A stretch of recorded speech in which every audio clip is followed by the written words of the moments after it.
Friends, thank you so much for all your support of the podcast and of me personally. On Sunday, I made a social media post talking vulnerably with you about how I was feeling mentally and emotionally in regards to the podcasting and just life in general. The feedback I got, the encouragement, everything just solidified what God has been telling me through some friends and family members.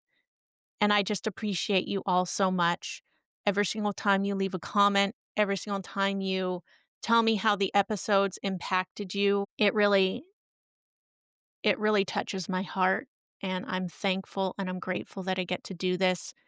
And then I'm reminded of why I get to do this. And I'm always humbled that God is using me in your lives. So continue to give me the comments, continue to give me the encouragement, letting me know how it affected you. I love all of it. Even the trolls, at least I know they're watching something. I'd prefer to have less trolls, but it's still appreciative because I know someone's taking the time to look at the content. So thank you all so much. All right, let's get to the Minisode. Hey friends, welcome back to another Minisode. What did you think of this episode with Stuart Kellogg? Did it leave you squirming, angry, pumped, nervous, feeling a little guilty for not holding to pro-life values or sharing your pro-life values? I know it definitely left me feeling convicted. I have not shared my values nearly as much or as loud as I should be. You heard a little bit of my confessions, how I am when this topic of abortion comes up. I get fired up, I get passionate, and sometimes it does not come off as gracious and loving as it should be.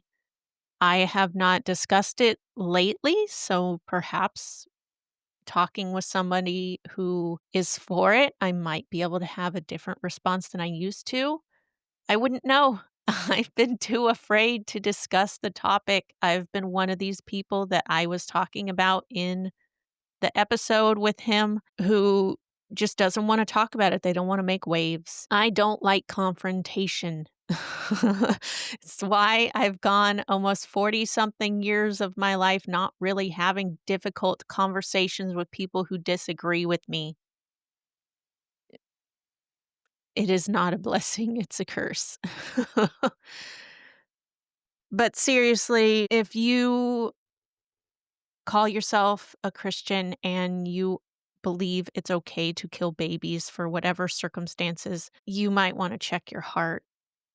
I don't think God thinks that way. But then again, I'm not God. I don't know. I'm well aware of how things were in the Old Testament and that God is the same yesterday, today, and forever. So perhaps we've got our mindset different than God's, and we think this way, we think that way.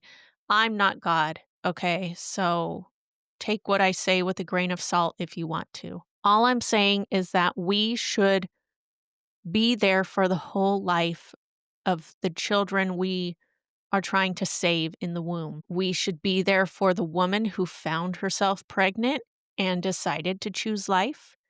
We should be there for the woman who found herself pregnant and decided to choose to abort the baby. That's a hard pill to swallow, that we need to be the same to both those women. Even the ones who are shouting their abortions and they're preaching how much it was good for them and their careers.